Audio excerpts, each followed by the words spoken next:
All right, so you know that classic image, right? Russians and bears, inseparable, like best buddies. Oh, yeah, the one where every other person has a bear cub strolling down the street. Exactly. But is there any truth to it? That's what we're diving into today. Yeah, this time we're tackling the whole Russians and bears thing, Yeah. using this awesome YouTube video from Anna Explains to guide us. It really digs deep into how this whole idea came about and what the reality actually is. Spoiler alert, it's more complicated than you might think. Way more. It's like a whole web of history, culture, ecology, and even some straight-up heartwarming stories mixed with some heartbreaking ones. Definitely lots to unpack, but first things first, let's address the bear in the room, so to speak. Ah, love that. Do Russians really keep bears as pets? Should I be checking under my desk right now? Well, bear under the desk would definitely spice up the workday. Just a bit. But no, the idea that every Russian has a pet bear is a total myth. That's what I figured. More of a fun stereotype than anything. Right. You're way more likely to find a samovar, a traditional Russian tea urn, than a bear cub just chilling in someone's kitchen. Makes sense. But the video did get me thinking about why this stereotype even exists. What is it about Russians and bears that captured the world's imagination? That's a good question. It's not just one simple answer. Like I said, lots to unpack. Exactly. There's the historical angle, the cultural side, even some ecological factors. But the most interesting part for me is the whole orphaned bear cub situation. Okay, so tell me more about that. How did these cubs even end up orphaned in the first place? Well, one way is actually kind of sad. Mother bears sometimes abandon their cubs if they sense danger from humans near their dens. So it's like a survival instinct. Protect themselves to protect future cubs. Exactly. But it leaves these little cubs alone and vulnerable. And that can lead to even more tragic situations, right? Like if people encounter a lone cub and then... Sadly, yeah. Sometimes humans out of fear end up killing protective mothers if they get too close. It's a lose-lose situation, really. And a reminder that human activity impacts wildlife in ways we don't always think about. For sure. And then there's poaching, which is a whole other issue, driven by greed and demand for bear parts in certain markets. Really awful stuff. So heartbreaking. It seems humans can be the biggest threat to bears, both directly and indirectly. Yeah, no denying that. But you know what else plays a role in all this? Our natural response to baby animals. Mm. Think about it, those big eyes, the fluffy ears, the clumsy paws. It's practically impossible to resist. Oh, absolutely. I'm a sucker for baby animal cuteness. What is it about them that just melts our hearts? Turns out it's science.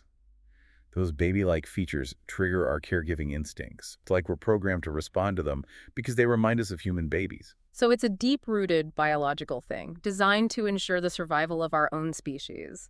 But that instinct can get a little complicated when it comes to bear cubs. You got it. Cuddling a puppy is one thing, but a bear cub, well, that's a whole different ballgame. Right. Because they're wild animals with their own set of instincts and needs.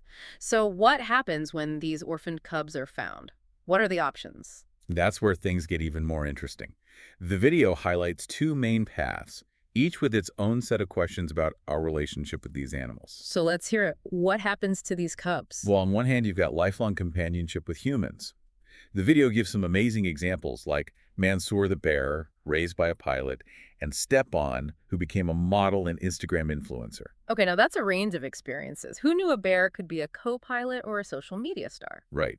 But before we get into those specific stories, it's super important to remember that caring for a bear, especially as it grows up, is a massive responsibility. Definitely not your average pet situation.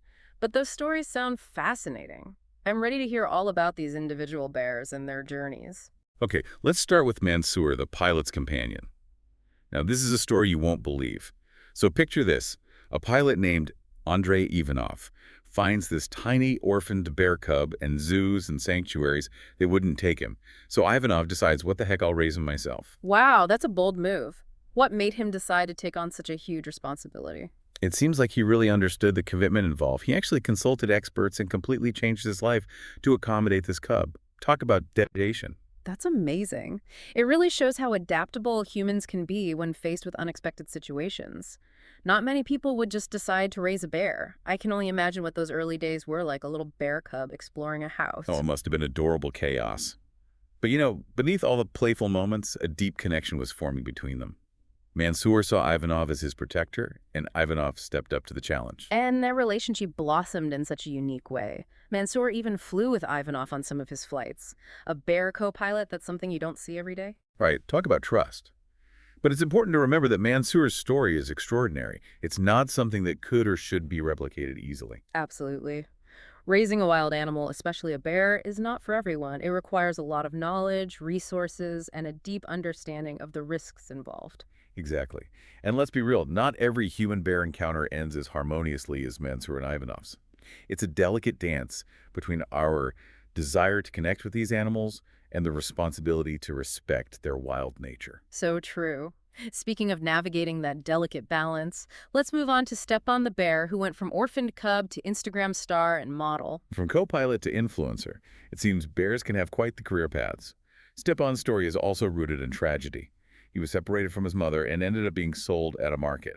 Luckily, a couple who were professional animal trainers saw him and decided to give him a home. What a lucky break for Stepan. It sounds like they've given him an amazing life. He's become a celebrity, even appearing in photo shoots and movies. Yeah, he's living the dream.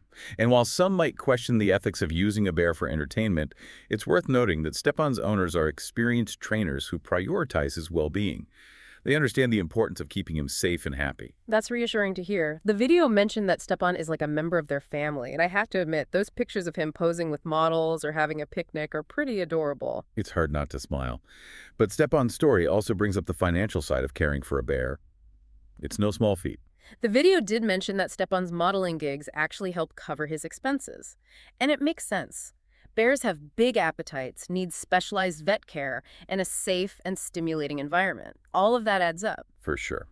Caring for a bear is a long-term commitment, both emotionally and financially. So we've seen two very different examples of bears living with humans. Mansour, the pilot's companion, and Stepan the model and influencer. But the video also highlighted the work of the Budyatna Bear Orphanage, which takes a completely different approach. Right. And that's where we're headed next.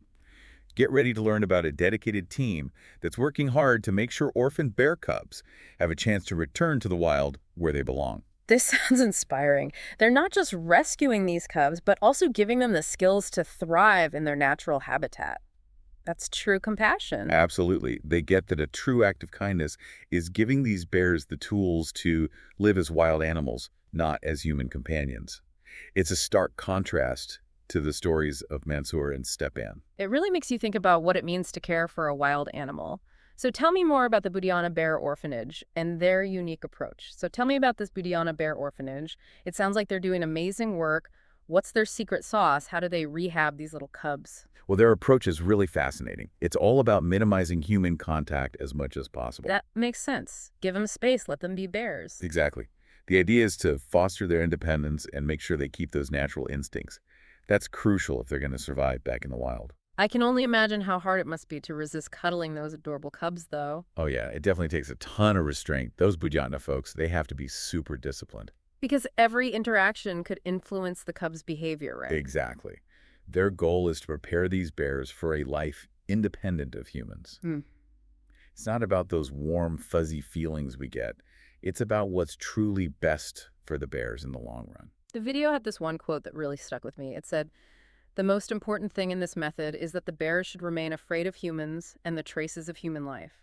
Powerful stuff, right? It's a good reminder that sometimes the kindest thing we can do is keep our distance. Exactly. If a cub gets too comfortable around people, it's going to have a much harder time surviving when it's released.